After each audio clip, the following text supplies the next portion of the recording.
A signal keeps hitting deep within Antarctica that scientists still can't explain. There's a handful of bizarre sightings and hallucinations that take place during exploration. Then there's the map that was made in 1513 that shouldn't have been possible. And did you know there's a lake down there? It's been sealed in total darkness for 15 million years. By the end of the story, you're going to ask the same questions that I did. What's actually under Antarctica? And why did 12 countries in 1959, who could agree on nothing else, all agree to lock it down together? There's a theory that won't die, that we are not the ones who control Antarctica, that something got there long before us and we've been quietly kept away ever since. What most people don't realize is that ancient maps exist from a time thousands of years before any government locked it down and took ownership of its secrets. Today, that stretch of coastline is one of the hardest places to reach on Earth. Not the cruise ship edge everyone photographs, but the deep, frozen interior. Getting there now takes permits, serious money, logistics, and government backing. Everyone's arguing about what secrets Antarctica keeps hidden down there, but our first clue had been sitting hidden in an Istanbul palace for 500 years. And in 1929, a historian was digging through its basement and pulled an old, musty, dusty map into the light. It turned out to be a fragment of gazelle skin that shouldn't exist. And along the bottom edge, it showed a coastline no human being was supposed to officially lay eyes on for another 300 years. It was Antarctica. And it gets bizarre because the map didn't show Antarctica covered in ice. It showed the land underneath the ice the way it looked thousands of years before it froze. So how did a 16th century admiral draw it in detail? Before we get to the strange sightings and hallucinations that take place in Antarctica, we need to shine a light on this ancient map made by people outside the bounds of rules and regulations, and specifically the man who pieced it all together. We need to go way back in 1513 with the man himself, Piri Reis. He was one of the most respected naval commanders that the Ottoman Empire ever produced. He was a sailor, a cartographer. He was the real deal. Now, you need to understand how this worked back then, because this information on these maps came long before 1513. For centuries, map makers often built new maps using information copied and compiled from earlier charts, allowing geographic knowledge to be passed down from one generation of cartographers to the next. Piri Reis told us that he didn't draw his map from his own voyages. He copied it from around 20 older maps. Some Portuguese, some Greek, some going way back to the ancient world and Alexander the Great, which was roughly 1800 years before 1513. A fun side note, he said that one of these maps he used came from Christopher Columbus himself. A Columbus map that has never been found anywhere else on Earth. The only surviving trace of it is this.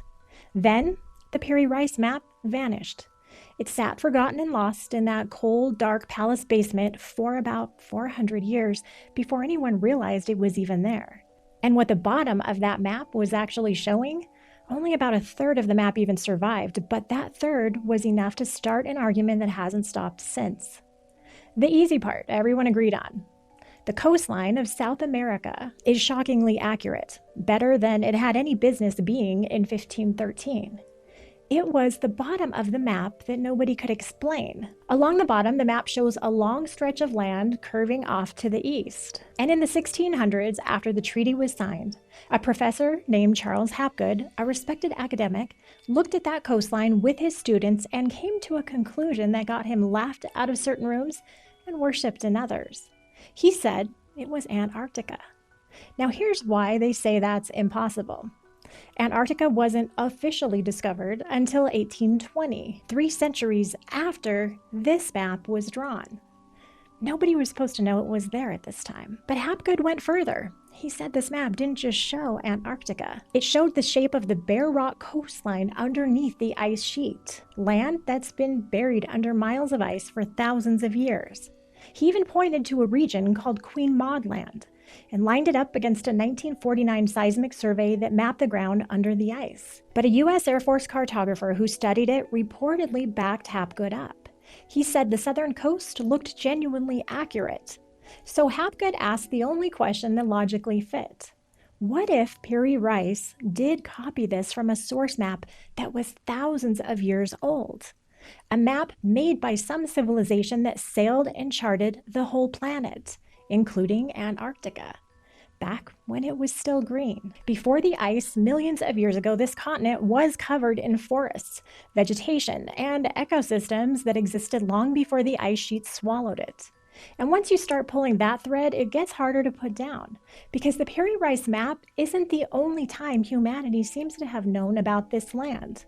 Long before any European discovered Antarctica, there's a story that the Maori people kept alive for over 1,000 years. Huite Rangiora, who around the year 650 led his fleet farther south than anyone that long ago should have survived. And he came back describing a frozen ocean, a sea that looked, he said, like scraped arrowroot, white, foaming, turned solid, bare rock rising out of the water, and in some versions, long dark strands of hair drifting in the waves around the boats. That would have been about 1,300 years ago.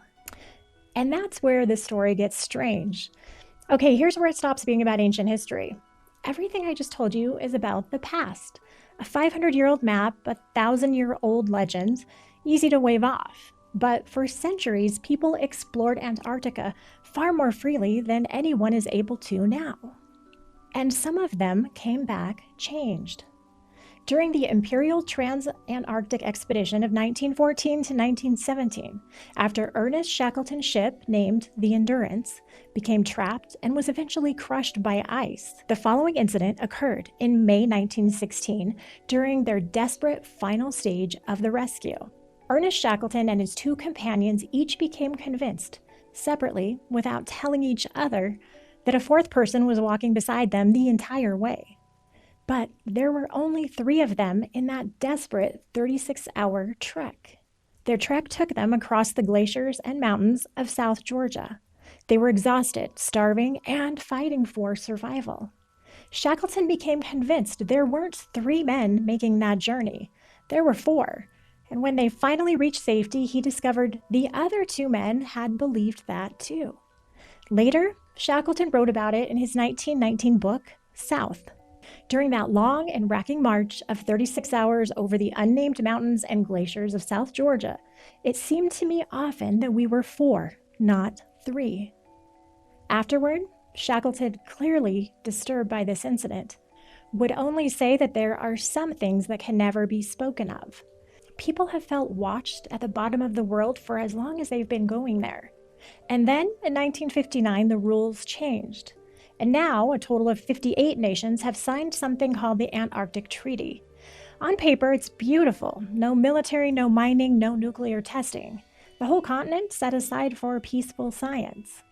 The most cooperative agreement in human history. But look at who signed it. Rivals who can't share a border without an incident, all perfectly aligned on exactly one thing: controlling who gets to the bottom of the world. Now, somebody's already typing in the comments, that's nonsense. You can travel to Antarctica. Anyone can visit it. And they're not wrong. Over 100,000 tourists go every year.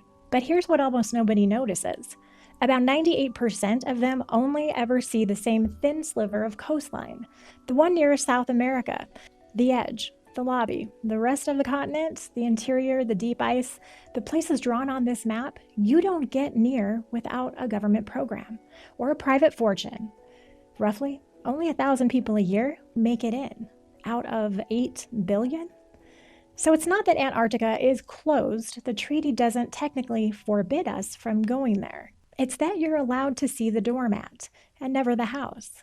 And the whole arrangement gets filed under 2 comforting words: nature preserve. And that's the part that gets me. We're free to roam far less of that continent now with satellites and jets and nuclear icebreakers than explorers were with wooden ships and frostbite. The technology went up, the access went down. So what changed? What did somebody find? Here's the thing. If Antarctica were really just empty ice, the story would end at the treaty, but it doesn't. Because the closer you look at what's actually come off that continent, the harder nothing to see here gets to believe. So let's start with the part that's fully documented.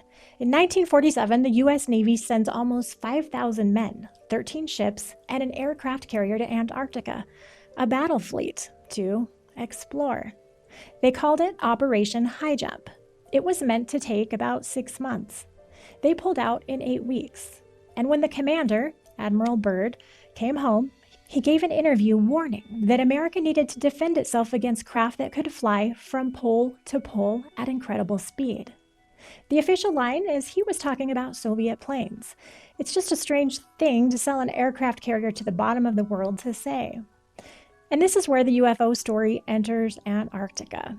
In the decades after High Jump, an extraordinary legend grew around the expedition that Byrd's force encountered disc-shaped craft capable of extraordinary speeds, some supposedly emerging from the ocean or disappearing toward the ice.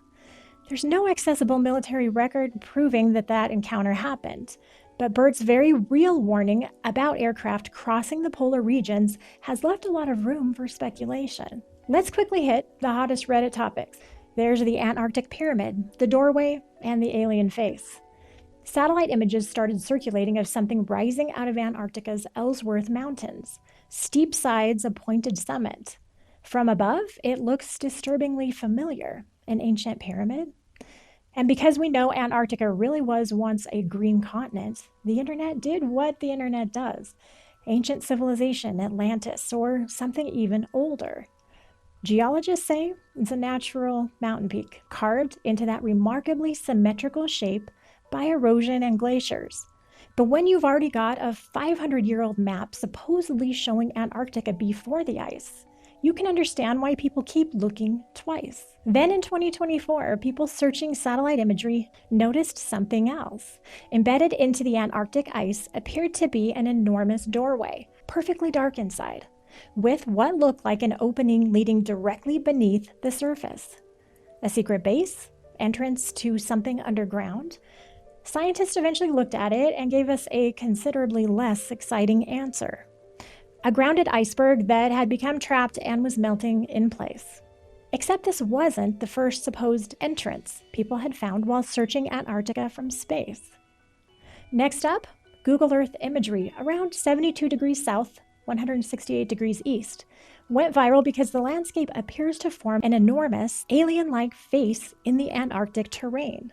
Google Earth hunters have found everything from apparent entrances to pyramids, even an enormous alien face staring out of the Antarctic landscape. Most are certainly geology, shadows, and our brains doing what they do best, finding patterns. Now that these are out of the way, I'm going to let you decide which way you lean. Because there's more here to unwind that's documented, that's enough mystery to sustain suspicion about what's happening in Antarctica. There's what's buried down there. In 2006, NASA satellites measuring Earth's gravity found something under the ice in a region called Wilkes Land. A mass, dense, enormous, sitting in the dead center of a ring more than 300 miles across. We've never drilled it, we can't see it directly. We only know it's there because it's so massive it creates a measurable distortion in Earth's gravitational field. Scientists think it's an ancient crater. Nobody has ever touched it. Whatever created it remains buried there in an ancient grave. There's more buried there. Beneath miles of Antarctic ice are entire lakes sealed away from the surface world. Lake Vostok is one of the largest, buried beneath nearly 2.5 miles of ice and isolated for potentially millions of years. Scientists have found evidence suggesting microbial life could survive in environments like this. But reaching the lake without contaminating an ecosystem that's existed in isolation for millions of years is extraordinarily difficult. So we know the lake is there, we know life can survive in places once thought impossible. But one of the biggest mysteries today is the signal. NASA flies a balloon over the ice carrying a detector that's called ANITA. It's listening for particles from deep space, and around 2016, it picked up something it was never built to hear. Signals were coming up out of the ground from below at an angle that means they'd have to travel through thousands of miles of solid rock to reach it, which by the laws of physics as we know them can't happen. Scientists are still arguing about this one. Anita detected bizarre radio pulses that appeared to be coming upward from beneath the horizon. Then in 2025, scientists using another enormous detector called the Piri Reis Observatory went specifically looking for the source of that signal. Their results made the simplest explanation even harder to defend. Whatever Anita detected, the mystery isn't nearly solved. They checked it against every other detector on the planet, and nothing matched. And as of right now, today, no one has explained it. And then there's the hole. Every few decades in the Weddell Sea, a gap the size of Switzerland rips open in the ice, hundreds of miles from any shore in the dead of solid winter. It first appeared in the 1970s, vanished for about 40 years, then tore open again in 2016, like someone had punched a hole in the ice. And for 50 years, nobody could really say why, which is all the oxygen the oldest theory of them all ever needed. That the poles are a way in, that the Earth isn't solid, that it's hollow with openings at the top and the bottom, and something is living in the dark underneath. It's the real story behind Admiral Byrd's so-called secret diary. A warm world, a hidden civilization, just waiting under the ice. And that's just the theories with something real underneath them. Past that, the floor drops out completely. The satellite images people swear show pyramids in the ice, the structures under the surface. The viral videos about men who went under the ice and came back wrong. Most of that we have to hold at arm's length. And a lot of it falls apart the second you push. A lot of it can be explained by years of ice decaying the surface of a mountain range. But here's what doesn't fall apart. A continent we explored more freely 100 years ago than we're allowed to today. A treaty signed with strange speed by nations that agree on nothing else. A 300-mile mass we've never touched. A signal we still can't explain. And a 500-year-old map that started this whole question by showing the one coastline nobody on Earth was ever supposed to know about. Any one of those you can wave away and dismiss, but all of them sitting on the same locked-away interior, that's a different feeling. And it didn't start online or on TikTok. It started in 1513. Now there's a mainstream explanation, and it's the boring one. Scholars say that the southern coastline on this old map isn't Antarctica at all. They say it's South America, that Piri Reis simply ran out of room on the page and bent the coast sideways to make it fit. They'll tell you that map makers of that era always drew a mystery southern continent because the ancient Greeks insisted one had to be there to balance the globe. And they'll point out you can't match a 500-year-old drawing to land buried under 2 miles of ice that nobody's ever directly seen. Then there's the explanation of the mystery companion that accompanied 3 men on a 36-hour treacherous journey on an expedition gone wrong in 1916. Some would say they experienced something called third man phenomenon, the sensation that occurs during extreme danger or trauma that an unseen additional companion is present. And that hole in the earth, they say there isn't one. The opening in the ocean is not a shaft, and that a century of earthquake readings has effectively x-rayed the inside of this planet. Solid rock and molten iron, all the way down. They'll say hollow earth is a 200-year-old idea and that science killed it a long time ago. It's reasonable, tidy, probably what they'd want you to land on.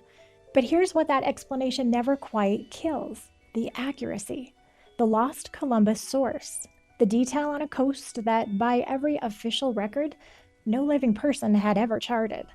And the simple nagging fact that the one place that could settle this argument forever is buried in the one part of the world no ordinary person will ever reach. Maybe it's just an old man's mistake on a piece of animal skin, a coastline bent to fit the page, or maybe Piri Reis knew that what he copied mattered.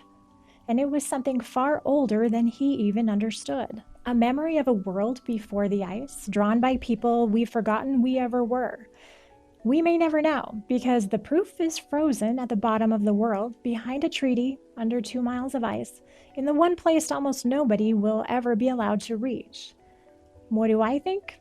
I like the idea that a mystery companion, maybe an intelligent or even a spiritual being, showed up during a 1916 Antarctic death march to guide 3 men to safety, so they could live to tell what they saw. What about you? If your gut says that there's more to Antarctica than we're being told, tell me in the comments. Coincidence or three pieces of the same secret? I'm Heather. Be sure to subscribe, and if you hit the like button, it will help out the channel. Thanks for watching, and we will see you in the next one.